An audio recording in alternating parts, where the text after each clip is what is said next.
4 years ago, on a quiet summer night, early in the morning, I suddenly heard gunshots right next to my ears. I jumped up from my sleep, but everything was quiet around me. I thought for a second if I heard the noise in my dream, yet it sounded too real to just be part of the dream. Then I saw a man standing outside the window, standing still and pointing a gun at me. I fell off the bed while screaming so loud that I felt like my throat would tear out. Soon, my father rushed into my room and I pointed out the window.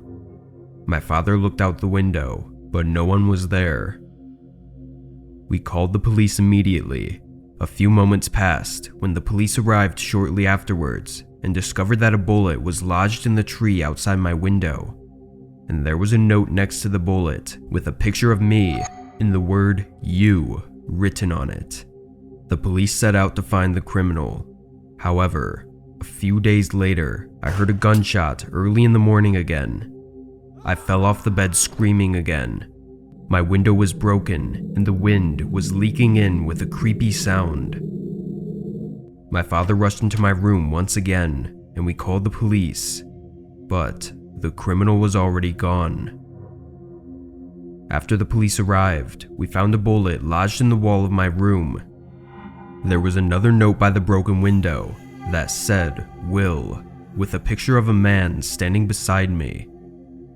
From the next day onward, I did not sleep in my room and instead slept in the other room. However, a few days later, I heard the window break, so I called the police again. However, there was no evidence of a gunshot.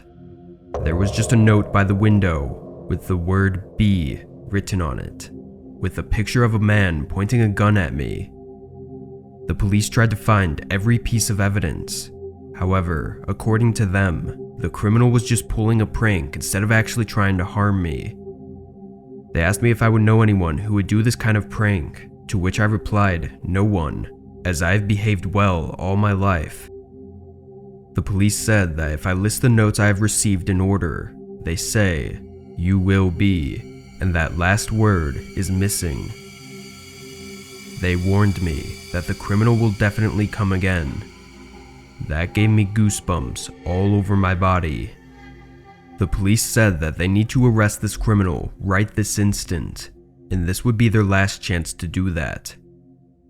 So, they decided to do a stakeout nearby my house at night and place a mannequin on my bed with a wig on it to pretend that I was sleeping there, while I actually slept in another room. A few days later, I suddenly woke up to the sound of a gunshot early in the morning. This time, it was numerous gunshots, and I could even hear someone yelling. I tumbled a lot. It took a moment until it became quiet again, and the police knocked on the front door. As I went outside, I could see several police cars outside my house. I also saw a person who seemed to be a criminal lying on the floor bleeding. It turned out that the police tried to arrest him, but as he shot the gun towards the police recklessly, they had to kill him. I saw the criminal's face.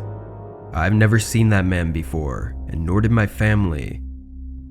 In his hand, there was a note with the word "shot" written on it, with a picture of a man shooting a gun against me, and there was a bullet that struck the chest of the mannequin that was laying in my room.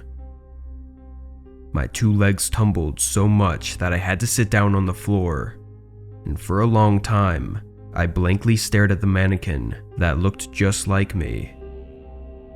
The investigation results say that the man who tried to shoot me had no criminal record and was just an ordinary person.